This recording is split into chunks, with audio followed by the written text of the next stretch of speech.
केटी हो गीताले विदेश आएर क्याचे भन्थ्यो गर आयो मुनेरी फुनेरी यो मुनाले मलाई यस्तो काममा लगाएर यो मैले गर्ने काम सबैलाई दोषै आइयो मलाई मात्रै ओ यसको जबरको काम यो के हो what is this Gita this is my hair ओ यो मलाई रुनी नपारा के तिमीले यिनीले मलाई यस्तो काम गराउने बस्न भन्थिन् दसैँ भनेको यही हो त केटी हो यता हेर्नुहोस् त दसैँ हाम्रो कपाल बोरी झरेर छोइन बरु नेपालमा कलकला उँधो कपाल थियो अहिले त झरेर यही पनि सबै यस्तो हुन्छ हामीलाई दसैँ यसरी आइसकेर केटी हो बिर्छ गीता रोमानिया गएर क्यार चाहिँ छन्नु त नि यही गर्छु के गर्ने र पोछा लाउने भाँडा मान्ने काम गर्ने अनि त्यहाँदाखेरि यस्तै केटी हो दसैँ आयो ठन्डा पिउला कहाँ पाउला चोरी ल्याउला कमाउने आफै रमाउने भइयो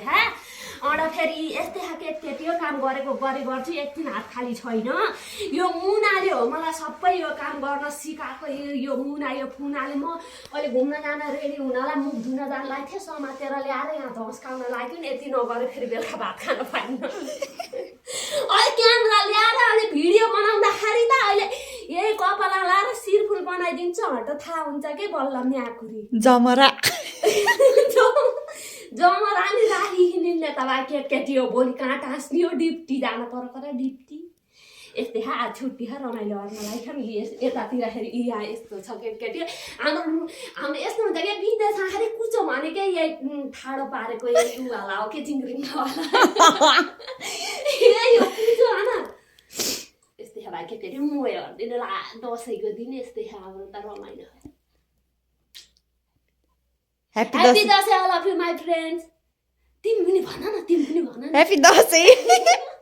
त्यो भन्दा बढी हामीले आशीर्वाद दिन जान्दैनौँ केटी यस्तै खाएर दिन रमाइलो सबैले मोए गरिदिनु होला